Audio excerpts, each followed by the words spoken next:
काहे नहीं खूब बुझत बानी कवना हालात में। निंदियो नया वे जागी रोता निराहत में।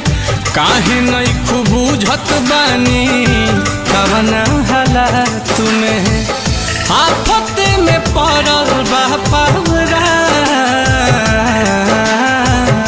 चन चन कहत रही हस चहू में चैन भैलू मुहले पयबू कहे जा हे जा। चन चन कहत रही हस चहू में चैन भैलू मुहले पय